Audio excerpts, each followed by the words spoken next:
Hey there, my friends. It's Bill McDonald, the reading and writing doctor. And I want to start off by saying something that I mentioned in a lot of my trainings with teachers and even with students. It goes like this, and you might want to write it down. It has to do with voice and perspective, point of view. Don't judge a person until you've walked a mile in his shoes. Inside his shoes are his toes, his voice, his way of viewing the world. And a lot of times when kids are reading, because they have limited experiences, they have to go down to the level of looking at keywords and deciphering, is there any vocabulary or any voice or any point of view that can help me understand the perspective of the question being asked about. And I'm going to show you one English 1 question, pretty high level apparently, because only a third of the kids in Texas got it correct. And I'm going to show you one in biology just by simply using vocabulary and a little bit of common sense that will help some of your students be able to infer or read between the lines, read between, let me show it to you where I can get it like that, read between the lines, or if this is the introduction or the topic sentence of a paragraph, and these are the specific supporting sentences, then this is the conclusion of a paragraph, then we're going to figure out how we can draw a conclusion on 2 different questions here. So let me take you through the perspective of students by sharing with you 2 very difficult problems. We're going to start off with this one in biology that only got 18% correct. And in no way, shape, or form am I an expert in biology. And if I didn't get taught these skills that are mentioned in these 1, 2, 3 sentences, then I'm going to have to rely on my understanding of vocabulary or voice or point of view and perspective to be able to figure out the answer. So let me take you through it. It said 2 scientists studied patterns. Pattern is something that repeats over and over again from one time period to the next. Many species they analyzed showed periods, and I want you to notice that I have period, a period with a line, and a period with an ear. That's called a period, an exclamation, and a question mark. So when you're stopping a sentence, we'll call that ending punctuation. Every sentence is like a street that has a beginning, a middle, and an end called a stop sign. So if you have the idea in your head, okay, I see the word periods, and there's 3 periods there where things stop possibly. Slow changes. Okay, well, when a sentence slows down, you get things called a comma, a colon, a semicolon, and quotation marks. Interrupted by a period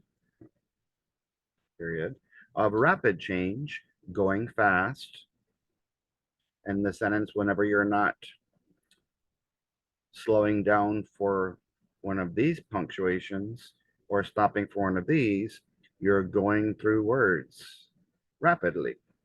This pattern of periods, punctuation, of slow change, forgot to underline that, interrupted by periods, stopping, of rapid change, fast, with view of any transitional fossils best describes the theory of blank. Okay, if I'm able to look at it, if I'm seeing that I'm going from slowly to quickly with very few transitions between them, it sounds like I'm being whiplashed if I'm thinking from the perspective of what they're talking about here. And so if I'm getting whiplashed, my equilibrium, my balance would be thrown off. That might be a clue. And punctuated, because we're talking about periods stopping and slowing down, uh, the yellow marks, I'm going to have to guess, because apparently that skill might not have been taught or taught the way that it's shown here. And so sometimes have your kids use the vocabulary inside a sentence to help them come up with the answer. So if I'm going again from very quick to very slow, back and forth without any transition, like without any pauses between, few if any, uh, it's gonna mess with my equilibrium. It's gonna mess with my balance. And so, if your students could understand that, because they cannot look up anything in a dictionary for biology, then I would have to infer or draw a conclusion based on my understanding of vocabulary that would be the answer. Now, let me go to one that has a low percentage, just in regular English 1, and all your students had to do was read a paragraph and understand from the perspective, the point of view, the topic of the paragraph. It said, use paper calendars, endure despite the digital age. So paper calendars, things that are written on paper, typed,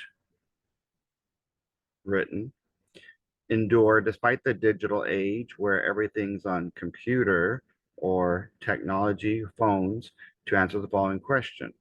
Read this quotation from paragraph 10. Tells you where to go, one paragraph only of the article. Paper calendars endure despite the digital age. So there's only one sentence. It may seem counterintuitive. So when your kids look it up, counterintuitive means logical, insightful, thoughtful. So if it's counterintuitive, it goes against logic. It may go against logic when they look that up in their dictionary, that a print product can thrive in the digital age. So when you're talking about thriving, means something that's doing well. And so that's a positive thing. Okay. So it might seem against logic that a print product would do well in the digital age. So when you look at the paragraph, the sentence that they're asking about is the topic sentence.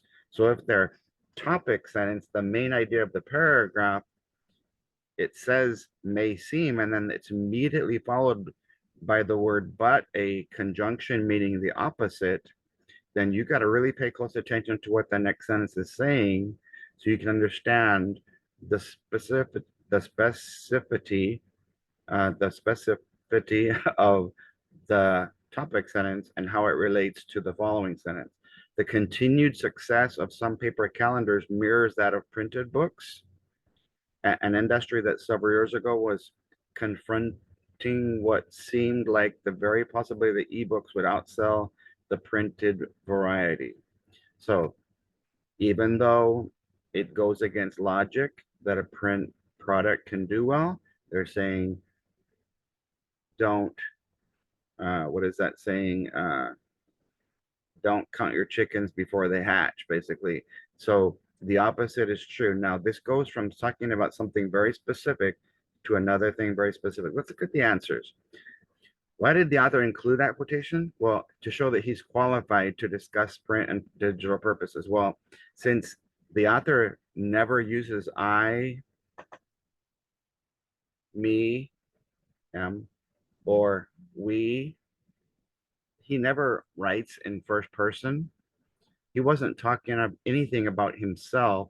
And so that automatically excludes this answer because he wasn't really worried about what you think of his point of view.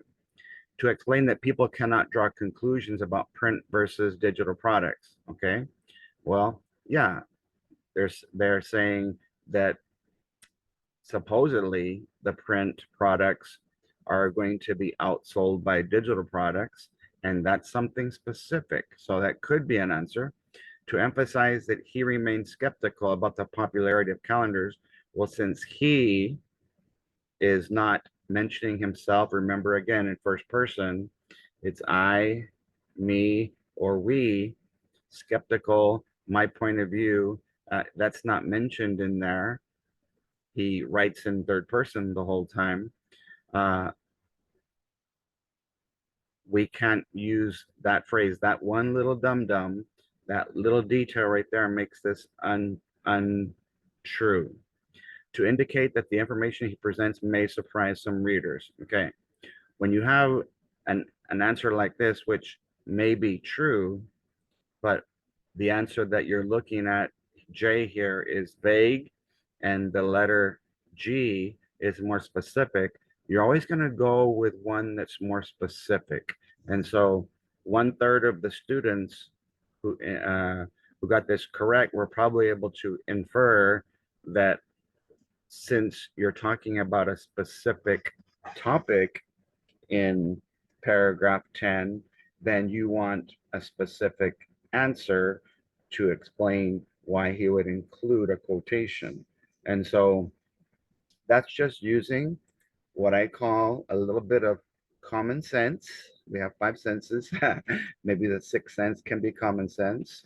And taking our lack of understanding of a word and saying, okay, let me break the words into vocabulary that maybe I understand in a separate context, or let me look at voice, uh, who I am on the inside, thoughts and opinions, versus who I am on the inside down here, my feelings and emotions, or the point of view and perspective.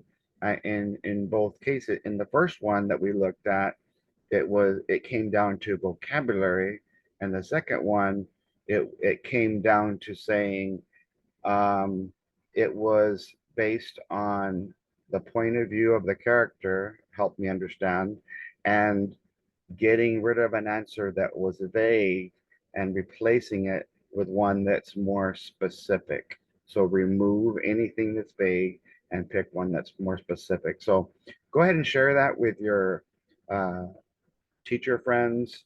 That was for uh, teachers who have students who struggle with vocabulary. If I can't understand the entire passage, the entire selection, then I should work on one paragraph or one section.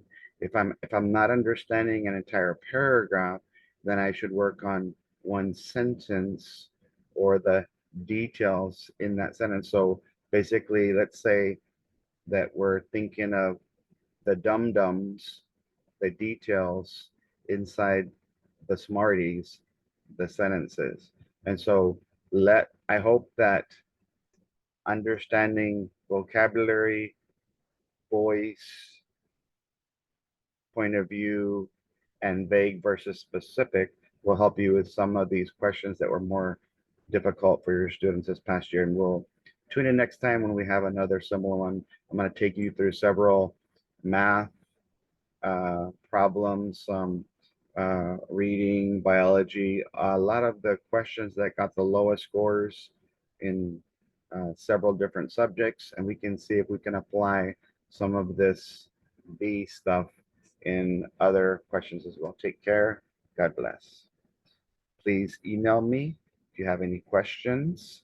I would love to see you all sign up for the uh, Texas Reading and Writing Training Tour coming to a city near you. I have it, if you're watching this on Thanksgiving week, we have the training on sale for 10% off, $90, and you get 6 hours of 6 or 7 hours of individual attention.